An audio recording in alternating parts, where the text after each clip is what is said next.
I chose the NFQ Level 5 and 6 programme after attending an open day and seeing what the course had to offer. And I started studying in the LOETB in 2024 after I finished my Leaving Cert. It was the diagnosis of my child with autism that really spurred me to change my career. I actually originally worked in retail, and I realised that the minimum requirement to work in an early years service is the certificate in early learning and care level 5. So that's where I started, and then I progressed to the advanced certificate in early learning and care level 6. I'm originally from Republic of Moldova, and I wanted to learn more about the child development and how the legislation and the curriculum is working in an Irish system.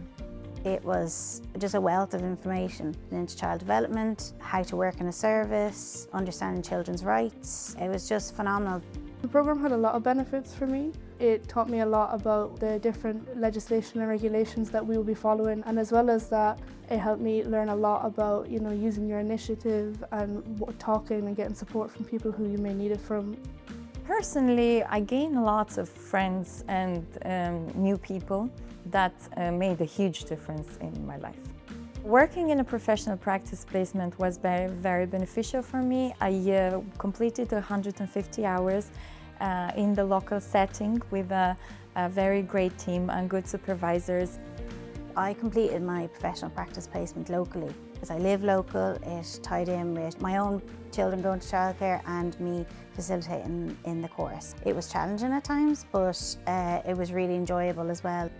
Working with LOETB is great, and over the years we've had some wonderful learners come to complete their professional practice in their NFQ Level 5 and Level 6.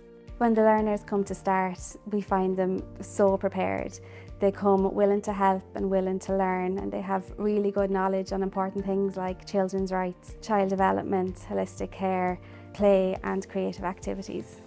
Over the years, we have employed some great staff members who have graduated from the programme, and some of them are still here today. I've just finished my professional practice placement here in the Rainbow Castle, and in the future I hope to be working in the sector full-time as a qualified practitioner. My plans for the future is to continue to Level 7 in early learning and care. Also, my dream is to open my own setting. I am now in Mary Immaculate College, completing my graduate diploma in adult and further education. So my hope is to come back someday here and teach the course.